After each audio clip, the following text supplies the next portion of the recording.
বিপজ্জনক বাড়ি ভেঙে পড়ে মৃত্যুর ঘটনা হামেশাই খবরে আসে। এবার আপনাদের হাওড়ার একটি ছবি দেখাবো, যেখানে বিপজ্জনক বাড়ির সংখ্যা একটি দুটি নয়, সংখ্যাটা 400।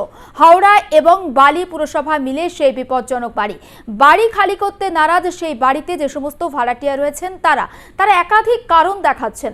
মালিক কি বলছেন, নোটিশ কি পুরসভার তরফ থেকে আদেও দেওয়া হয়েছিল, কিংবা নোটিশ দেওয়া হলেও কেন সেখান থেকে ভাড়াটিয়ারা সচ্ছেন না, গোটা বিষয়টা নিয়ে আমরা কথা বলবো। রণজিৎ রায় সরাসরি রয়েছেন আমাদের সঙ্গে।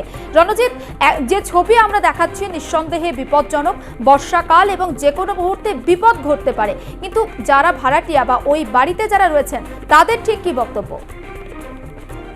দেখো, প্রথমেই বলে রাখি, হাওড়া শহরের বিস্তীর্ণ এলাকায় প্রায় 400 বাড়ি যেগুলোকে বিপজ্জনক ঘোষণা করেছে হাওড়া পুরসভা, এবং এর আগে গার্ডেন ব্রিজ থেকে শুরু করে খিদিরপুর সর্বত্র যেভাবে তাসের ঘরের মতন হুড়মুড়িয়ে পড়ে গেছে বাড়ি, এবং সেই বাড়ি ভেঙে কিন্তু মানুষের মৃত্যু হয়েছে এবং সেই মৃত্যু মিছিল। এবং তাই নয়, হাওড়াতেও পুরনো বাড়ি, যে বাড়িকে একেবারে পুরসভার পক্ষ থেকে নোটিশ দেওয়া হয়েছিল, সেই বাড়িতে বাড়ির টাঙর খসে এক মহিলার মাথায় পড়ে তার মৃত্যু হয়। এমতো অবস্থায় হাওড়ার সালকিয়া, বেলুর, বালি বিস্তীর্ণ এলাকা, শুধু সব মিলে হাওড়া শহরে প্রায় 400 বাড়ি, যে বাড়িগুলোকে পুরসভা পক্ষ থেকে নোটিশ লাগানো হয়েছে এবং সেই বিপজ্জনক বাড়ি বলে নোটিশ লাগিয়ে সেখানে তাদের যারা আবাসিক রয়েছে তাদেরকে সেই বাড়ি ছেড়ে দেওয়ার জন্য আবেদন করা রয়েছে। এবং এই মুহূর্তে আমরা যে বাড়িটি দেখাচ্ছি, বা বালিতে যে কটাই বাড়ি আমরা এই মুহূর্তে আমাদের নজরে পড়েছে, একেবারে যত্রতত্র সারাদিনই ভেঙে পড়ছে সেই বাড়ি, এবং প্রবল এই বর্ষণ আসা শুরু হয়েছে, এবং বর্ষণে কিন্তু যে কোনো সময় তাসের ঘরের মতন সেই বাড়ি ভেঙে পড়বে। এবং সেক্ষেত্রে সেই বাড়িগুলোতে একেবারে ছোট কচিকাঁচা থেকে বয়স্ক বৃদ্ধ তারাও কিন্তু সেই বাড়িতে রয়েছে। এবং সেক্ষেত্রে আমরা বারবার পুরসভা থেকে জানতে চাই, পুরসভার থেকে পক্ষ থেকে যেটা জানানো হয়েছে যে বারবার তাদের নোটিশ দেওয়া হয়েছে এবং দীর্ঘদিনের তাদের নোটিশ দিয়ে ঘর ছেড়ে দেওয়ার জন্য আবেদন করা হয়েছে, থানায় দেওয়া হয়েছে, থানা থেকে জানানো হয়েছে। সে এই বিষয় নিয়ে যখন আমরা বাড়ির যারা টেনেন্টস রয়েছে তাদের সঙ্গে যোগাযোগ করবার চেষ্টা করেছি, তারা সেটা সাফ জানিয়ে দিয়েছে যে এই বাড়িতে আমরা দীর্ঘদিন বসবাস করছি এবং সেখানে আমাদের অধিকার রয়েছে, আমাদের অধিকার নিয়ে আমরা ছাড়বো না।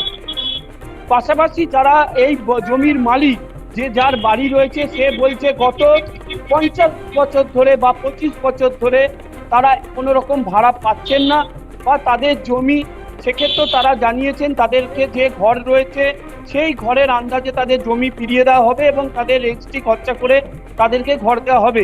সেক্ষেত্রেও যারা ভাড়াটেরা রয়েছে তারা কিন্তু সব জানিয়ে দিচ্ছেন তাদের মর্জি মাফিক তাদের ঘর দিতে হবে, এবং যে আয়তনে তাদের ঘর সেই আয়তনে দিতে হবে। সব মিলিয়ে মালিক, ডেভেলপার এবং যারা আবাসিক রয়েছে তাদের মধ্যে একটা টানাপোড়েন রয়েছে, এবং সব মিলে সবকিছুর বিষয়ে একেবারে সেই লাল সুতোর ভাঁজে ফাইলে সেটা কিন্তু আটকে রয়েছে। একদিকে পুরসভা দায় সারা, তারা কিন্তু নোটিশ দিয়ে ছেড়ে দিচ্ছে, একদিকে বাড়ির মালিক তার প্রাপ্য বুঝে নিতে চাইছে, এবং ভাড়াটে যারা দীর্ঘদিন দখল করে রয়েছে তারা কিন্তু ভাড়াও দিচ্ছে না, অথচ তারা বলছেন এই বাড়ির মালিকানা আমাদের রয়েছে। সব মিলিয়ে সবার আবেদন বা তাদের চাহিদার জন্য অবশেষে ভয়ঙ্কর অবস্থায় পড়ে রয়েছে এই ভাড়া বাড়িগুলো, বা যে বাড়িগুলো প্রতিনিয়ত জিটি রোডের উপরে, ব্যস্ততম জিটি রোডের উপরে বাড়িগুলো যে কোনো সময় ভেঙে পড়তে পারে এবং বড়সড় দুর্ঘটনা ঘটে পড়তে পারে। যেমন এই বর্ষার সময় একেবারে ঝুলন্ত অবস্থায় সেই বাড়িগুলো রয়েছে। তবে এখনো পর্যন্ত প্রশাসন থেকে শুরু করে সাধারণ মানুষ বা যারা হাওড়াবাসী, তাদের কিন্তু টনক নড়ছে না। তবে কি টনক নড়বে যখন একটা বড়সড় দুর্ঘটনা ঘটবে, একাধিক প্রাণ যাবে, তখন প্রশাসন তারা কিন্তু নড়ে চড়ে বুঝবে।